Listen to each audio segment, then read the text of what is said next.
Do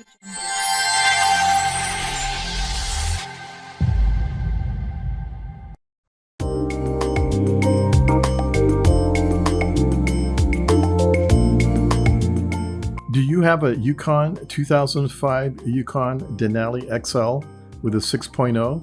Well, so do I. Welcome. But if you've been here before, thanks for coming back. And if you're new to my channel, please check out my GMC Yukon playlist, where you'll see tons of GMC Yukon repair videos. But before we get started, please don't forget to like and subscribe. And don't forget to hit that bell. Believe it or not, this really helps me to continue making these repair videos.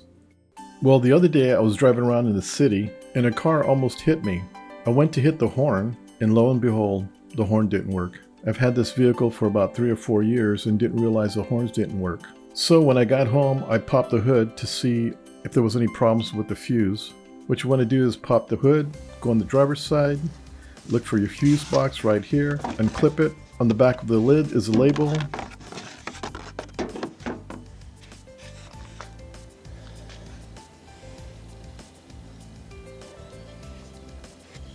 There's the horn fuse, and next to it the relay, the horn relay.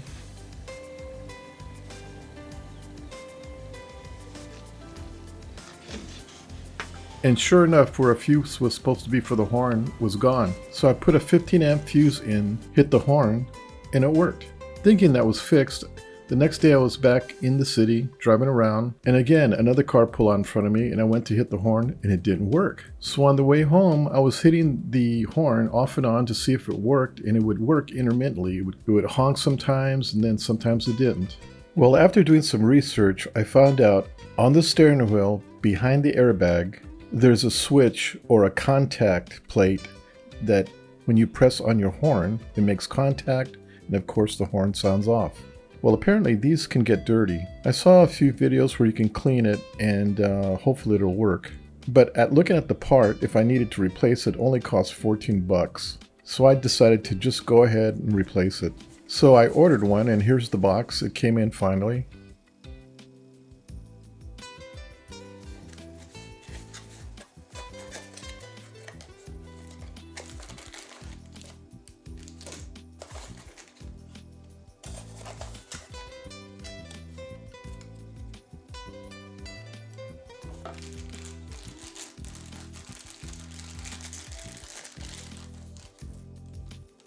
And here is the part.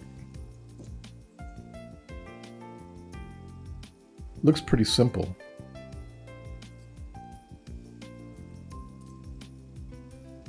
Alright, let's get this thing installed. So the first thing we're going to do is pop the hood, and on the driver's side we're going to disconnect the negative post to the battery. That way we have no power to the airbag. Here I'm using a 5/16 speed wrench. You can find these at Harbor Freight.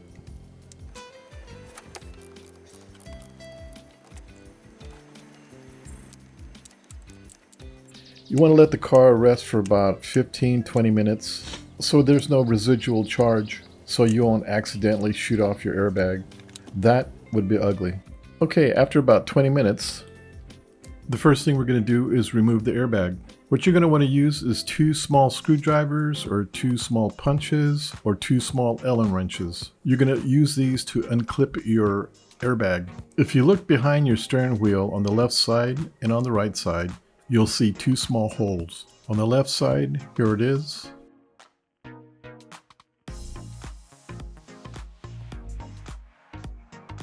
Make sure the tool you're using will fit right in that hole. Now let's look on the right side. Same thing. Here's the hole. Make sure the tool fits in, and you're good to go. What you're going to do is, I'm going to start on the left side. Go ahead and push in. You're going to push in a clip inside there. You'll kind of feel it. Grab your airbag and kind of move it out slightly.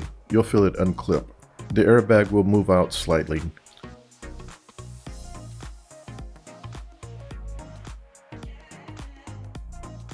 Once you have that side unclipped, go to the right side and do the same thing. Push it in, unclip it, remove the airbag. It's that simple. This is what it looks like when you're unclipping it. If you look at the red arrow, you can see the Allen wrench moving in and out. And the blue arrow, you can see where it clips into the airbag. It clips it in right here where this groove is on the airbag post. Okay, now it's time to unplug it. Now at this point, if you could do this with the airbag on, that's fine. Since this is the first time I'm doing this, I'm going to go ahead and remove the airbag and set it aside. Okay, now we're going to remove this plastic spring-loaded contact. Okay, this is a little tricky, but believe me, it's not difficult at all. You're going to take a pair of pliers, and when you grab it, picture in your mind this is pointed at 12 o'clock. You're going to push in slightly and turn it to 9 o'clock, and it should come out just like that. See how easy that was?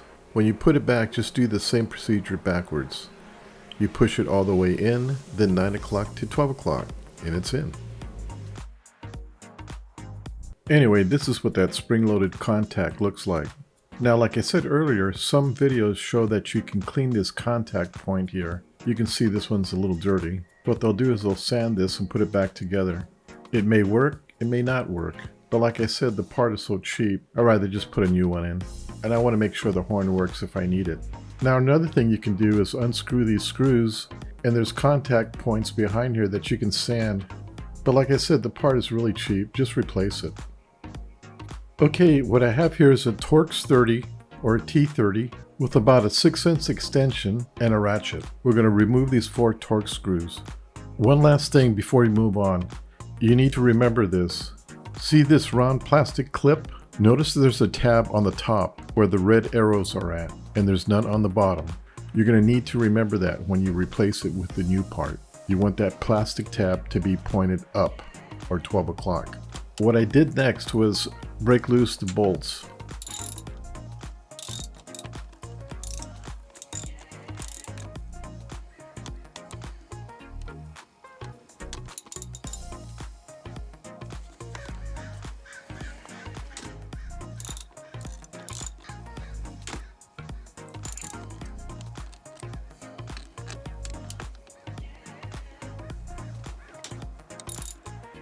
Then to remove them, I use the battery ratchet.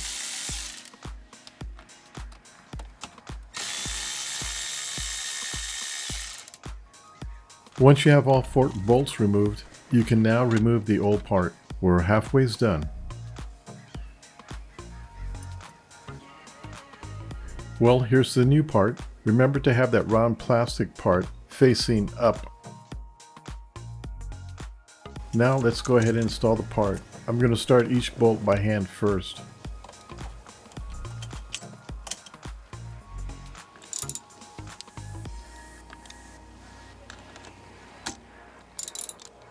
Then use the battery powered ratchet next. Get them nice and tight.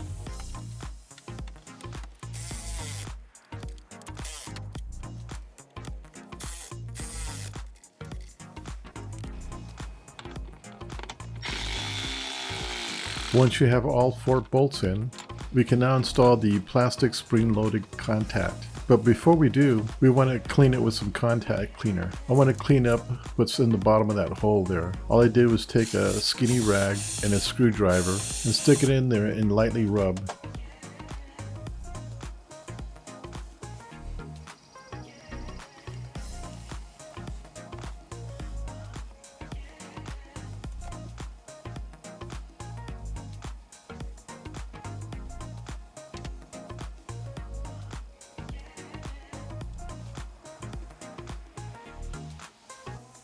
Well, it looks like this side was clean.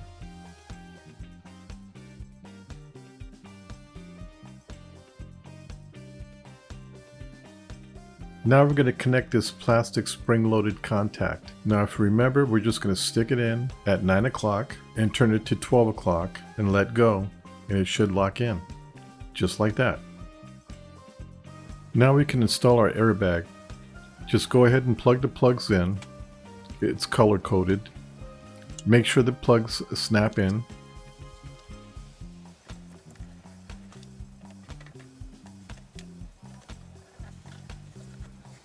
Now what you're going to do is you're going to put these 2 pins into those 2 holes.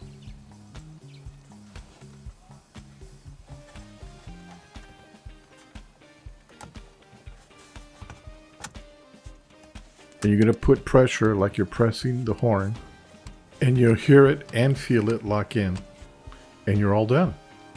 Next thing you're going to want to do is go ahead and connect your battery.